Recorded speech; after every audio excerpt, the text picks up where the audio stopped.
শুনেলেন, আর তারা চাইছে ইসলাম থুবে না, কোরআন থুবে না, মাদ্রাসা মসজিদ থুবে না। আপনারা সকলেই জানেন 2024-এর ঘটনা। আল্লাহু আকবার, মুসলমানদের বিরুদ্ধে 87টা কেস হলো। তার মধ্যে জমিয়তে উলামা হিন্দের চাপে 47টা কেসকে মওকুফ করা হলো। তার মধ্যে প্রথম কেস ছিল মাদ্রাসা বন্ধ করে দিতে হবে। কি করে দিতে হবে? মাদ্রাসা। কেন? ওরা এটা জানে যদি মাদ্রাসা বন্ধ হয়ে যায় মুসলমানের অস্তিত্ব থাকবে না। কেন মাদ্রাসায় কোরআন পড়াটা বন্ধ হয়ে যাবে? আল্লাহর কত বড় কুদরত! 2024-এর 25শে অক্টোবর আপনার 47টা কেস মওকুফ হয়ে গেল। তার মধ্যে ওই দেশে সুপ্রিম কোর্টে একটা বিচারাধীন গেল। আপনার আসাম, ত্রিপুরা, বিহার, পাটনা, গুজরাট, মহারাষ্ট্র পর্যন্ত সমস্ত মাদ্রাসা বন্ধ করার জন্যে হাইকোর্টে তারা আপিল করেছিল।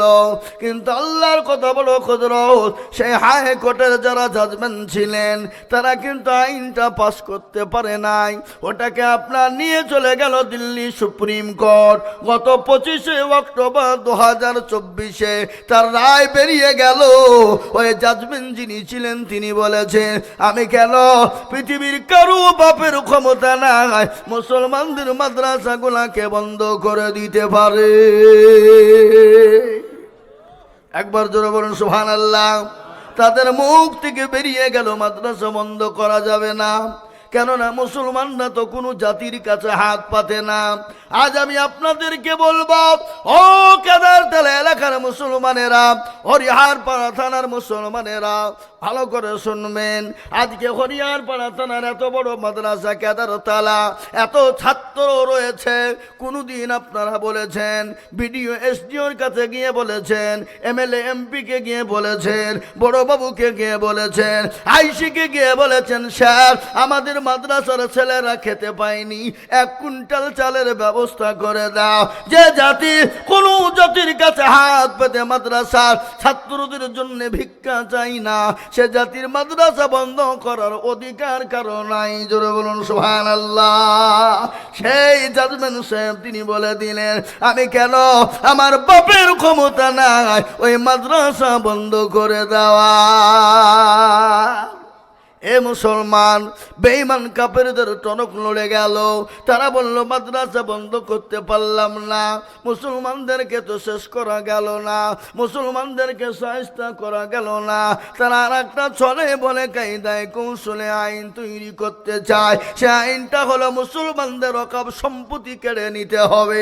কিন্তু আমি বলবো বন্ধু, ও আমার দেশের মাননীয় প্রধানমন্ত্রী, ও আমার দেশের মাননীয় স্বরাষ্ট্রমন্ত্রী, আমি আপনাদের দৃষ্টি আকর্ষণ করে বলতে চাই, ভারতবর্ষের মধ্যে মুসলমানেরা খালি নয়, শিখ ভাইদের আপনার ওয়াকফ সম্পত্তি আছে, হিন্দু ভাইদের ওয়াকফ রয়েছে, খ্রিস্টানদের ওয়াকফ রয়েছে, বুদ্ধ ভাইদের ওয়াকফ রয়েছে।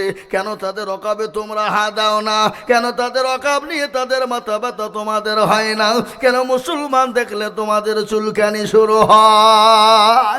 কিন্তু শুনে নাও ভালো করে, আল্লাহু আকবার, আজকে ওই ওয়াকফ সম্পত্তি মুসলমানদের ধর্ম কর্ম জড়িয়ে রয়েছে, কিন্তু ওই ওয়াকফ মুসলমানরা ছেড়ে দিবে না। প্রয়োজন হলে মাথায় কাফন বেঁধে রাজপথে নেমে গিয়ে লড়াই করে হলো ওয়াকফকে আমরা রক্ষা করব। বলুন ইনশাআল্লাহ, বলুন নারে তাকবীর, ইনশাআল্লাহ। প্রয়োজন হলে রাজপথে আমরা নামতে রাজি আছি, প্রয়োজন হলে কাফন বেঁধে মাথায় আমরা এই ওয়াকফকে সম্পত্তি আমরা রক্ষা করবই ইনশাআল্লাহ। একবার হাত তুলে আল্লাহকে দেখে বলুন ইনশাআল্লাহ। হাত তুলুন। মুসলমান দরদি আজকে শুনেলেন ওয়াকফ সম্পত্তি সম্পর্কে ছোট্ট করে একটু শোনাই। মুফতি সাহেবের মুখ থেকে শুনেছেন, আজকে তারা ওয়াকফ কেড়ে নিয়ে আপনার মসজিদ আজান বন্ধ করে দিতে চাইছে, আপনার মাদ্রাসা বন্ধ করে দিতে চাইছে। আপনার বাপ যদি মারা যায়, আপনাকে এখান থেকে কাগজ করে নকল থানাতে ইমেল পাঠিয়ে দিতে হবে। এখান থেকে বহরমপুর থেকে কলকাতা হাইকোর্ট, হাইকোর্ট থেকে দিল্লি সুপ্রিম কোর্টে যদি পাশ হয়, আপনি আপনার বাপকে মাটি দিতে পারবেন, নচেত আপনি মাটি দিতে পারবেন না। এই আইন তৈরি করতে চাইছি। আমি আপনাদেরকে বলে দিয়ে যাচ্ছি, পৃথিবীর জমিনে এই কোরআনকে মিটিয়ে দেওয়ার জন্য বিভিন্ন কায়দা কৌশল করেছে। ইসলামকে মিটিয়ে দেওয়ার জন্যে, মুসলমানদেরকে মিটিয়ে দেওয়ার জন্যে পারেনি, এবং কিয়ামত পর্যন্ত পারবে না। বলুন ইনশাআল্লাহ, জোরে বলুন ইনশাআল্লাহ। পৃথিবীর ভিতরে একটা দেশ আছে, যে দেশটার নাম হলো রাশিয়া। শুনেন, আপনারা চিনেন, নাম শুনেছেন রাশিয়া? রাশিয়া ঘোষণা দিয়েছিল কোনো মুসলমানদেরকে নামাজ পড়তে দেওয়া হবে না, মুসলমানদের মসজিদগুলোকে তালা মেরে দাও। তালা মেরে দিয়েছিল, অনেক আলেম ওলামাদেরকে হত্যা করেছিল, এবং ঘোষণা দিয়েছিল কারো কাছে যদি কোরআনে আরবির একটা চিরকুটিও পাওয়া যায়, তাকে যাবজ্জীবন জেলে তাকে ভরা হবে। সেই দেশের কিছু সংখ্যক মুসলমান ছিল, তারা ভয়ে আরবি পড়তে পারে না, কোরআন পড়তে পারে না, কিন্তু আল্লাহর কোরআন সেখানে চালু করতে দিবে না। আল্লাহর কুদরত, আপনার পাকিস্তান থেকে একজন ইঞ্জিনিয়ার গেল, তিনি সেই রাশিয়া পরিদর্শন করার জন্যে গিয়ে তিনি ঘুরতে শুরু করেছেন। প্রত্যেকটা মসজিদ দেখছে বন্ধ। তিনি নামাজ পড়বে, কিন্তু নামাজ পড়ার মতন কোনো জায়গা নাই। কোথায় তিনি নামাজ পড়বেন? কিন্তু দেখলেন দুটো মসজিদ খোলা রয়েছে, কিন্তু সেখানে নামাজ হয় না, আজানও হয় না, নামাজ পড়তেও দেয় না, আজানও কিন্তু দিতে দেয় না। গরু ছাগল ভাড়া মুরগি উড়দুম্বা চড়ে, কিন্তু নামাজ হয় না, আজান হয় না। কিন্তু ওই পাকিস্তানের যিনি ইঞ্জিনিয়ার ছিলেন, তিনি সুন্দর করে মসজিদটাকে খানিকখানা পরিষ্কার করে তিনি আল্লাহু আকবার বলে তিনি নামাজে দাঁড়িয়ে গেলেন। কিন্তু এলাকার সমস্ত বাচ্চা ছেলেরা মেয়েরা আল্লাহু আকবার তারা দেখে তত্তর করে কাঁপতে লাগলো। না জানি কি ঘটনা ঘটে যায়। তিনি নামাজ শেষ করে বাচ্চাদের কাছে গেলেন, হাত বুলিয়ে দিলেন, বলে তোমাদের বাড়ি কোথায়, কি নাম তোমাদের? সমস্ত ছেলেরা বলল, আপনি প্রতীককে জানি না, আমরা মুসলমান, আমরা নামাজ পড়তে পারি না, আমরা কোরআন পড়তে পারি না। আমার দেশের সরকার বলেছে কারো কাছে যদি আরবি চুরকুটি পাওয়া যায়, তাকে যাবজ্জীবন জেলে ভরা হবে। ওই পাকিস্তানের যিনি ইঞ্জিনিয়ার ছিলেন, তিনি আপনার বাচ্চাগুলাকে নিয়ে তাদের বাড়িতে গেলেন। বাড়িতে যাওয়ার পরে কোরআন পড়তে, তাদের বাড়িতে তো কোরআন নাই। তিনি ওই বাচ্চাদেরকে নিয়ে কোরআন শিখাতে গেলেন। কেউ কিন্তু বলতে পারে না, কেউ বলতে পারে না, কেউ ভয়ে বের করে না। কিন্তু ওই ইঞ্জিনিয়ার তিনি যখন শুরু করে দিলেন, তিনি বলছিলেন আমি যখন শুরু করে দিলাম সূরা বাকারা থেকে, আল্লাহর কত বড় কুদরত। ওই ছোট্ট ছোট্ট বাচ্চাগুলা আমার সামনে সূরা বাকারা থেকে শুরু করে একবারে সূরা নাস পর্যন্ত শেষ করে দিল। আমি আপনাদেরকে বলবো, কাগজের কোরআন আজকে আগুন দিয়ে পুড়িয়ে দিতে চাই, কাগজের কোরআনকে পুড়িয়ে দিতে চাই। কিন্তু তোমরা জানো রে বেঈমান, আমাদের কাগজের কোরআন যদি না থাকে, কিন্তু আমাদের মুসলমানদের সেনার ভিতরে কোরআন আছে। আছে না নাই? জোরে বলুন, আছে। আজ এই কোরআনকে মিটিয়ে দিতে চাই, পারবে না। কেন পারবে না? শুনালেন, ফেরাউন পারেনি, আপনার নমরুদ পারেনি, আবু জাহেল, আবু লাহাব, সাইবা পারেনি। এই যুগের বেঈমান কিয়ামত পর্যন্ত চেষ্টা করলেও পারবে না। একবার হাতটা উঁচু করে দিয়ে আল্লাহকে দেখিয়ে বলুন ইনশাআল্লাহ। অনেকে তুলেনি, ওরা মনে করলে তুললে বিপদ। এই এই এই কি খবর? একটু বসো বসো বসো বসো, পরে যাও। এ মুসলমান, অনেকে তুললো, অনেকে তুললো না। ওরা মনে করলো যে মৌলবি দেখতে পাবে না। কিন্তু মুসলমান যেটা কেউ দেখে না, কে দেখে? জোরে বলেন কে? আল্লাহ। যেটা কেউ জানে না সেটা কে জানে, যেটা কেউ বুঝে না সেটা কে বোঝে। আজকে আমি আপনাদেরকে শোনাই, এ কোরআনের জন্য নবী মার খেয়েছে না খাই নাই? সাহাবারা মার খেয়েছে না খায় নাই?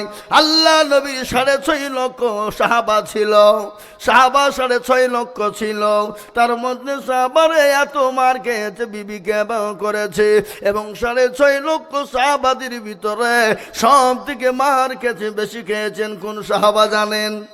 কোন সাহাবা? যে সাহাবাটার নাম হলো হযরতে বিলাল। যে সাহাবাটা আল্লাহ নবীর সব থেকে কাছের সাহাবা। আল্লাহ নবী যখন মিরাজে জান্নাত জাহান্নাম গমন করলেন, দেখছে হযরত বিলালের পায়ের আওয়াজ দেখা যায়। নবী বলেন, ও বিলাল, তুমি কি এমন আমল করো বলো?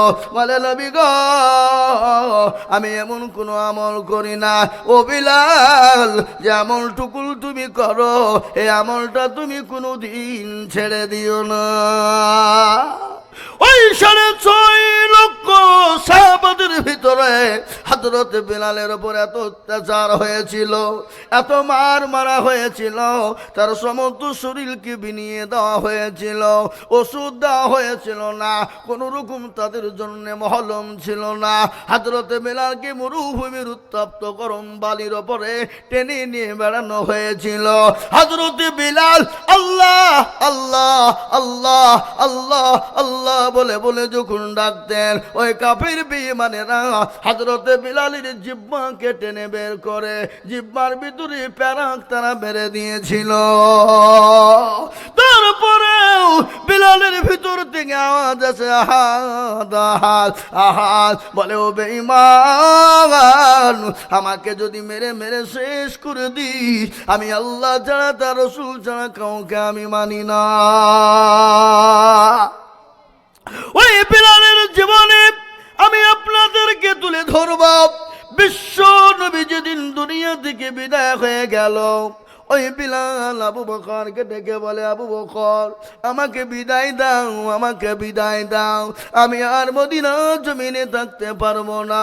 বলে, কেন রে বিলাল, কেন তুমি থাকতে পারবে না? বলে, ও আবু বকর, যে দেশে আমার নবী নাই, আমি সেই দেশে বিলাল আমি থাকতে পারবো না। হযরত বিলাল চলে গেলেন দামেস্কে। দামেস্কে চলে গেলেন। 1 মাস 2 মাস 1 বছর 2 বছর 3 বছর চলে গেল। মদিনার মসজিদে আজান অন্য মুয়াজ্জিন নিয়োজিত হয়ে গেল। মুয়াজ্জিন বুঝেন না আপনারা?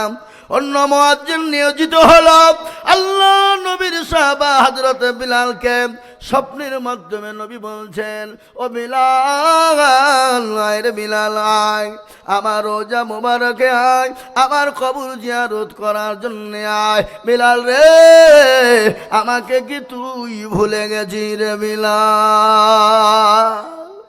নবীর প্রেমিক আশিকে রাসূল কাকে বলা হয়? হযরত বিলাল দামেস্ক পার দিয়ে পানি দিয়ে তিনি মদিনার রওজার মুবারকে এলেন। নবীর কবর জিয়ারত করলেন। জিয়ারত করে মসজিদে নববীতে ঢুকলেন। সমস্ত সাহাবারা দেখে বিলালকে আনন্দিত হয়ে গেল। ভাই, একটু বসবেন না? একটু আগে আসুন, লোকে জায়গা পাচ্ছে না। একটু আগে আসুন ভাই, দয়া করে আগে আসুন, আগে আসুন। আমি বক্তব্য তো ইনশাল্লাহ শোনাবো আপনাদের কাছে, আপনাদের কাজকে বক্তব্য শোনাবো, জান ভরে শোনাবো। আগে আসুন, দিল ভরে বক্তব্য শোনাবো ইনশাল্লাহ। হে মুসলমান, হযরত বিলাল তিনি মসজিদে মদিনা নববীতে তিনি পৌঁছে গেলেন। সাহাবারা এলেন। আসার পরে বিলাল এসেছে। মদিনার আনন্দিত হয়ে গেল। আবু বকর বলে, ও বিলাল আজান দাও। বলে, না দিব না। আবু বকর বলে, আজান দাও। বলে, দিব না। ওমর বলে, আজান দাও। বলে, দিব না। হযরত আলী বলে, আজান দাও। বলে, দিব না। বলে, আমি আজান দিব না।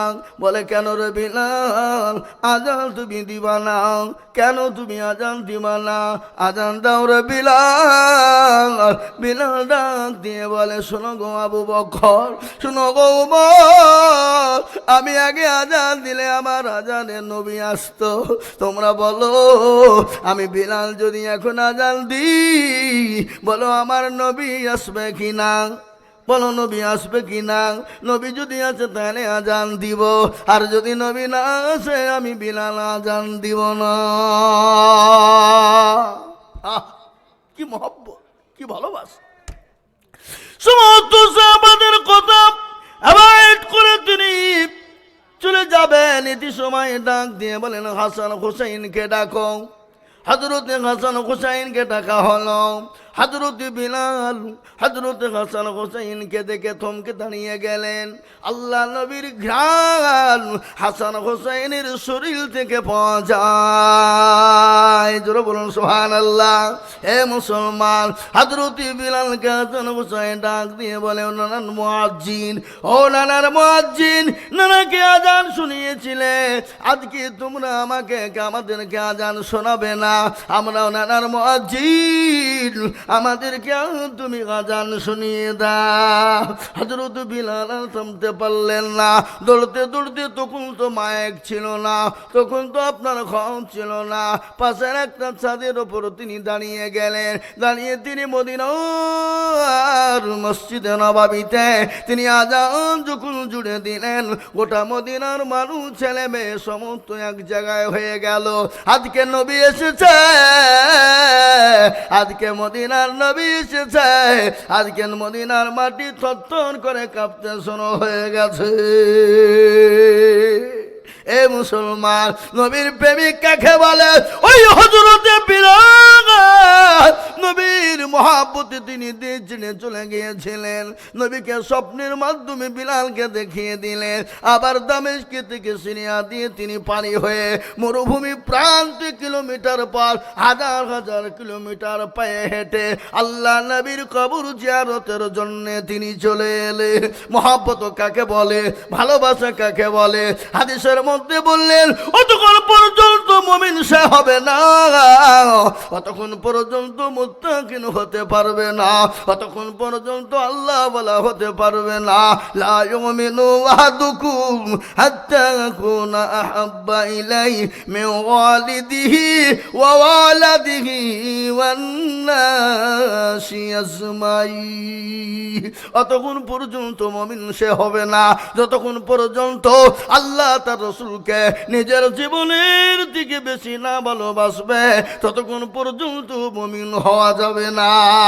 তাই আমি বলবো, বাপ আজ ইসলামকে মিটিয়ে দিতে চায়, আমার নবীকে গালি দিতে চায়, আমার নবীকে গালি দিতে চায়, আমি আপনাদেরকে বলবো, আজকে যারা নবীকে গালি দেয়, আজকে যারা নবীকে গালি দেয়, নবীকে নিয়ে কুরুচিকর মন্তব্য করে, জেনে নিতে হবে তার জন্মের কোনো দোষ আছে। কথা বল না গেল, আমাকে গালি দাও আমি মেনে নেব, আমার মা বাপকে গালি দিবা মেনে নিব, আমার সমস্ত গোষ্ঠীকে গালি দিবা মেনে দিব, কিন্তু আমার নবীকে কেউ যদি গালি দেয়, আমাদের এক বিন্দু রক্ত থাকতে আমরা ছেড়ে দিব না, তোমার কলিজা পর্যন্ত টেনে বের করে ফেলবো। করবো কি করবো না জোরে বলুন? নবীকে গালি দেয়, যারা নবীকে গালি দেয় তারা হলো বাপের জারদ সন্তান। তারা বাপের কি সন্তান জোরে বলুন? জারদ সন্তান, তারা হলো বাপের কুলাঙ্গার সন্তান। তাহলে নবীকে গালি দিতে পারে না। আল্লাহ নবীকে গালি দিয়েছিলেন ওলীদ ইবনে মুগীরা। কি নাম জোরে কোন? কি বললাম আমি? নাম কি বললাম? ওলীদ ইবনে মুগীরা। সাহাবারা সহ্য করতে পারেন না, নবীকে গালি দিবে আর সাহাবারা দাঁড়িয়ে শুনবে, অসম্ভব। সাহাবারা তরবারি বের করেছে। নবী বললেন, থামো, রুখে যাও, খোঁজ নিয়ে দেখো ওলীদ ইবনে মুগীরা জন্মের দোষ আছে। কিসের দোষ জোরে বলুন? জন্মের দোষ। নবীজি বলে দিয়েছেন, গোটা মদিনা মক্কা আওয়াজ উঠে গেল, ওলীদ ইবনে মুগীরা বাড়ি থেকে বেরোতে পারে না, বাড়ি থেকে বেরোতে পারে না। ছোট বাচ্চা, মেয়ে, বৃদ্ধা সবাই বলে, এ ওলীদ ইবনে মুগীরা, তোমার নাকি জন্মের দোষ আছে, তোমার নাকি বাপের জন্মের দোষ আছে। সবাই বলতে লাগলেন, তিনি ছিলেন পাতি নেতা। কি নেতা? পাতি নেতা বোঝেন না আপনারা? পাতি নেতা বোঝেন? আজকে বড় নেতার পিছনে পিছনে যাদেরকে ঘুরে তাদেরকে কি নেতা বলে? পাতি নেতা। তো ওরা আবার গরম কত, হ্যাঁ? ও পাতি নেতা কথায় কথা বলছে, বেশি কথা বলে জেলে ঢুকি দেবো, মনে হচ্ছে জেলখানা ওর বাপের। এরকম পাতি নেতা আছে না নাই যেরকম? মানে এমন ভাবে ও ভাবলি যে মনে হচ্ছে ওই এমন হয়ে এমপি হয়ে গেছে। এ কথা বলে না। এ বাবা আছে না নাই? কথা কন। ওরা হলো পাতি নেতা। আল্লাহু আকবার। ওলীদ ইবনে মুগীরা হলো পাতি নেতা। সবাই যখন বলতে লাগলো, বাড়ি থেকে তিনি আর বাড়াতে পারেন না। মাকে ডাক দিয়ে বলে, মা, বলে কি হলো? মা গো, মোহাম্মদ ইবনে আব্দুল্লাহ মানুষটি কেমন গো মা? বলে বড় ভালো। বলে মা, তোমাকে একটা কথা জিজ্ঞাসা করব। বলে মা, তুমি বলো তো আমার জন্মে নাকি দোষ আছে? মা বলল, কেন রে বেটা, হঠাৎ করে কথা কেন বলনি? বলে কে বলেছে? বলে মুহাম্মদ সাল্লাল্লাহু আলাইহি ওয়াসাল্লাম বলেছে। মা চুপ হয়ে গেল, মা কথা বলতে পারে না। সন্তান বলছে, মা তোমাকে বলতেই হবে, বলো আমার জন্মের দোষ আছে কি না? মা ডাক দিয়ে বলে, হ্যাঁ বেটা, আজকে তোর যেটা নবী বলেছে সেটা সত্য, এটা মিথ্যার কোনো অবকাশ না। আজকে আমি বলবো, ঘটনা শুনে নেন। আজকে কখন আমাদেরকে বলছে মাদ্রাসা ভেঙে দাও, কোরআনকে পুড়িয়ে দাও, মসজিদকে ভেঙে দাও। এটা কেন কুম্ভ মেলা চলছে কি চলছে না জোরে বলুন, চলছে কি না? কিন্তু কুম্ভ মেলা থেকে ঘোষণা হয়ে গেল মুসলমানদের 42,000 মসজিদকে ভেঙে দিব, মসজিদ ভেঙে দিয়ে আমরা মন্দির বানাবো। কিন্তু আল্লাহর কত বড় কুদরত, আল্লাহ মানুষকে ছাড়ে দেয় কিন্তু ছেড়ে দেয় না। এমন গজব আল্লাহ দিয়ে দিলেন, ওরা বাঁচার জন্য কোনো জায়গা খুঁজে পায় না। কিন্তু মুসলমানদের দিল এত ভালো, মুসলমানদের মন এত ভালো, তাদেরকে জায়গা দিল মসজিদে, তাদেরকে জায়গা দিল কাজে, তাদেরকে জায়গা দিল খানকাতে, তাদেরকে জায়গা দিল মাদ্রাসাতে।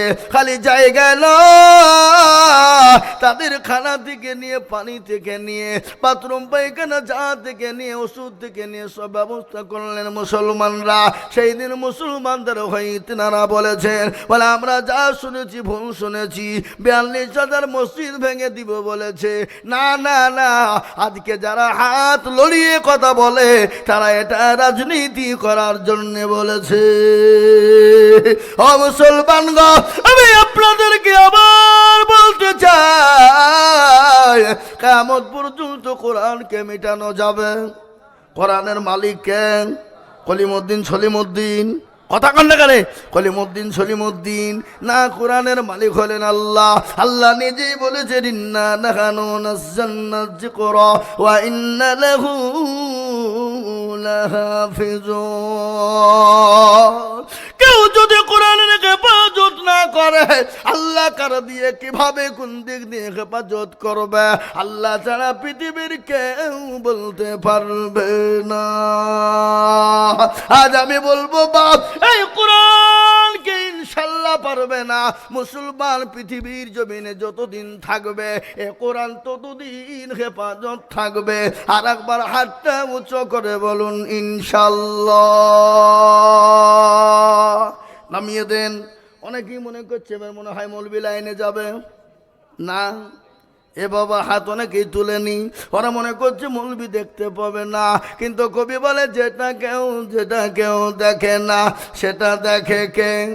যেটা কেউ জানে না সেটা জানে কে? সবাই বলে আমি ভালো, আমি জানি কি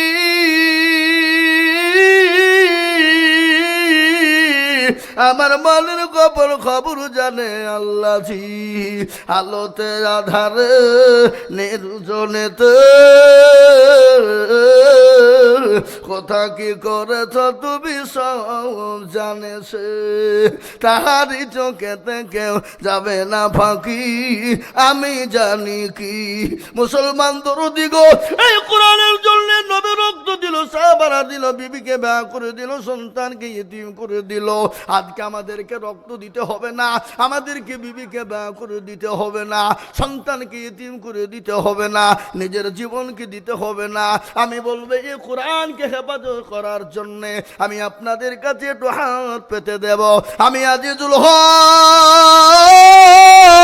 সারা পশ্চিম বাংলা নয়। এই কেন জায়গাটা এই কে গো? মৌলবী বুঝতে পারে ও আদায় ধরবে বলে তো উঠতে শুরু করে দিচ্ছে। শোনালেন? ভালো করে শোনালেন কথাটা, বলে দিয়ে যায়। এই মজলিস ভেঙে দিয়ে যদি আপনারা কেউ চলে যান, গুনাহ হবে না নাকি? হবে, চরম গুনাহ হবে। তা আমি আপনাদেরকে বলছি, একজন উঠবেন না, একটু বসুন। আমি আপনাদেরকে বলবো বাবা, গোটা পৃথিবী আজ চাইছে ইসলাম থবে না, কোরআন থবে না। আর মুসলমান বলে এক বিন্দু রক্ত থাকতে ইসলাম এবং কোরআনের ক্ষতি হতে দেবে না।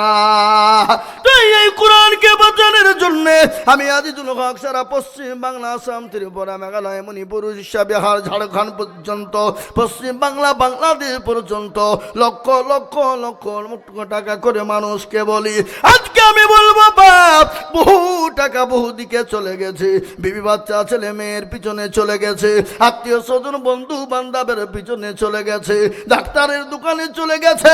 আল্লাহর কোরআনকে বাঁচানোর জন্য যে কোরআন কিয়ামত পর্যন্ত থাকবে, যে কোরআনের এক একটা অক্ষর, এক একটা জের, এক একটা জাবার, এক একটা পেশের বদলে একটা একটা করে নাকি আল্লাহ দান করবে। তাই এই মাদ্রাসাকে বাঁচানোর জন্য, এই কোরআনকে বাঁচানোর জন্য আমি একবার তাকবীর দিব।